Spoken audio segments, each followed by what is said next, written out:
Monsieur le Président. Je suis heureuse de prendre la parole à propos du projet de loi C-43.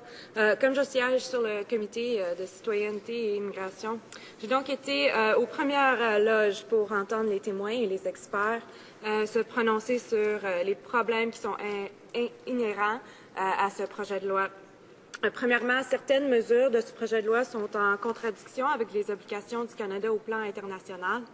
Elle privilège ce qu'on pourrait qualifier d'exil des criminels ayant le statut de résident permanent plutôt que d'opter pour une position responsable envers les criminels pour la sécurité de tous et de toutes.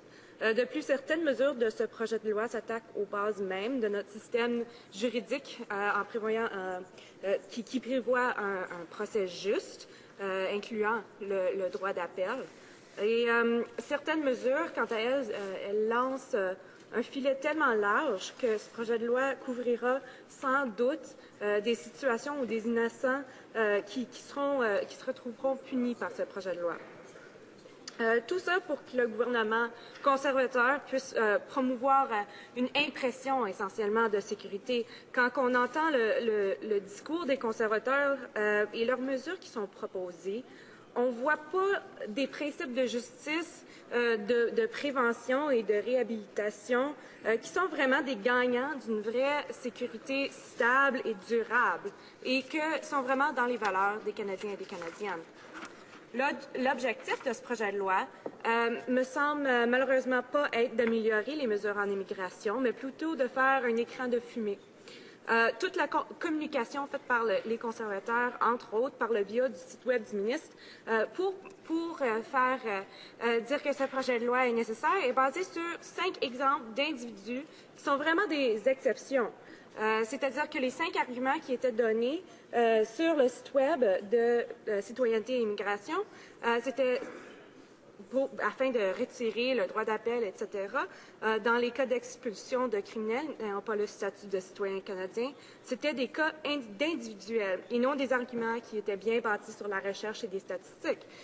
Les politiques publiques ne devraient vraiment pas être basées sur quelques exemples. On fait ici des lois dans cette Chambre, on fait des lois pour tous les Canadiens et tous ceux qui habitent au Canada pour qu'on puisse gouverner pour tout le monde. Et de plus, dans ces cas soulevés par les conservateurs, c'était pas la loi qui était problématique, c'est-à-dire qu'il n'y avait pas des modifications législatives qui avaient été besoin d'être amenées, mais c'était l'application de la loi qui était mal faite et il y avait des problèmes de ressources, etc. Donc, en s'entêtant à changer les lois sans s'assurer que les agents de la paix et les fonctionnaires ont les outils pour les appliquer, c'est ça le vrai problème. Afin de vraiment faire la différence que les conservateurs disent vouloir faire avec ce projet de loi, il faut s'assurer de la communication entre les différents ministères, les différents départements. Il faut s'assurer de leur efficacité sur le terrain. Il faut surtout leur fournir les ressources nécessaires. C'est ça que les conservateurs tentent d'ignorer avec ce changement à la loi qui n'est vraiment juste c'est vraiment juste la poudre aux yeux. Les compressions des conservateurs et le sous-financement de la sécurité publique jouent vraiment un rôle sur la sécurité de notre pays. Je cite par exemple 2 exemples de compressions qu'on a eues dernièrement. Il y a eu des compressions énormes de 687,9 millions de dollars à la sécurité publique qui auront lieu d'ici 2015. La plus grande partie de ces compressions auront lieu à l'Agence des services frontaliers du Canada, au Service correctionnel du Canada et à la GRC. De plus, il n'y a pas d'argent pour répondre aux besoins des policiers de première ligne. Le gouvernement fédéral refuse de financer à nouveau un fonds de recrutement des policiers créé en 2008. C'est un fonds fédéral qui met de côté 400 millions de dollars sur 5 ans pour que les provinces puissent recruter plus de policiers de première ligne. Et ça, on sait que ça fait vraiment une différence sur la sécurité de notre pays. Donnons un exemple pour illustrer les décisions étranges, déplorables du ministre. Un des changements proposés dans ce projet de loi est un pouvoir discrétionnaire au ministre pour refuser l'accès à des ressortissants étrangers pour des raisons d'intérêt public. Ça me semble un peu politique et non façon de gouverner pour tout le monde, malheureusement. Même sans ses pouvoirs exceptionnels, le ministre abuse de ses pouvoirs pour des raisons partisanes. En 2009, par exemple, même sans les pouvoirs que le ministre demande dans cette loi, le ministre a refusé l'accès à un député britannique sous de faux motifs. La Cour fédérale a reconnu que cette décision a été prise par le ministre pour des raisons politiques. Donc, est-ce que c'est vraiment raisonnable qu'il nous demande maintenant d'avoir vraiment encore plus de pouvoir à faire ce genre d'affaires? Un des exemples d'amendements, on a apporté 9 amendements, en fait, raisonnables. Un de ces amendements qu'on avait proposé au comité, c'était d'inclure dans la loi les lignes directrices quant aux décisions du ministre. Sans surprise, les conservateurs ont voté contre cet amendement et contre l'inclusion de lignes directrices dans la loi. Ce qui est vraiment surprenant, c'est que le témoin au comité qui nous a suggéré ces lignes directrices, c'était le ministre lui-même. Donc, c'est un peu volte-face. Ça veut dire peut-être que ça va changer sans que le Parlement a le droit de regarder à ce qui est considéré comme les lignes directrices d'intérêt public. Donc, on se demande quand même des questions quand quelque chose comme ça se passe. En comité, le ministre a reconnu que ses pouvoirs que lui accordait ce projet de loi étaient quand même excessifs s'ils n'étaient balisés par des critères significatifs. C'est pour ça qu'il nous avait montré ces critères qu'il avait faits. C'est sûr qu'ils étaient pas mal raisonnables, puis c'est pas quelque chose qu'on change à tous les jours. Quel groupe on considère terroriste, c'est quand même quelque chose que le Parlement pourrait regarder, mais il ne voulait pas mettre ça dans le projet de loi. Je voudrais leur rappeler une belle citation de Ben Parker. Avec des grands pouvoirs viennent de grandes responsabilités. Les conservateurs ne semblent pas comprendre cette sagesse populaire, que l'on parle de jus d'orange, de voyage d'hélicoptère, de site web de ministres pour annoncer des affaires partisanes, bien simplement de bonnes politiques publiques qu'on voit très rarement de ces jours. On voit qu'ils ne gouvernent pas de façon inclusive pour tout le monde. Quand même une suggestion du ministre conservateur est rejetée, semble-t-il vraiment, c'est simplement parce que ça semblait vraiment être juste parce que ça venait du NPD, parce qu'on avait proposé ça. C'était vraiment étrange. On voit qu'on a vraiment affaire avec un gouvernement qui a de l'aveuglement volontaire. Et non, ce ne sont pas des politiciens et politiciennes sérieuses qui cherchent réellement à améliorer le projet de loi devant nous. Et c'est très, très décevant, comme parlementaire, de ne pas pouvoir travailler avec eux. Les amendements qu'on avait apportés étaient des amendements vraiment réfléchis, balancés, pertinents. Ils étaient basés sur les témoignages qui avaient été faits par les experts au comité. Eh bien, nous avons tenté d'amender ce projet de loi pour permettre une mise en application efficace qui serait fidèle à l'objet de sécurité, mais aussi aux droits canadiens et à nos valeurs de justice, ce qui semble être oublié dans ce projet de loi. En réponse à une modification abusive de la loi, nous avons proposé, par exemple, un amendement pour que des gens qui auraient fait une erreur mineure, qui sont de bonne foi, des erreurs mineures sur leur déclaration, ne soient pas traités comme des criminels dangereux et qui auront donc 5 ans d'interdiction au territoire pour une simple faute de frappe dans un nom, par exemple, ou on a oublié une job qu'on a faite sur un mois quand on avait 18 ans. C'est ce genre d'erreur qui peut se produire et maintenant, ce monde-là va être interdit pendant 5 ans.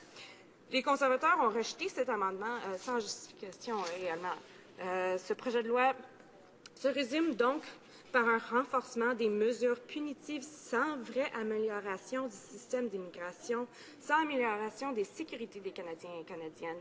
Tout cela en s'attaquant à nos droits et à nos valeurs canadiennes.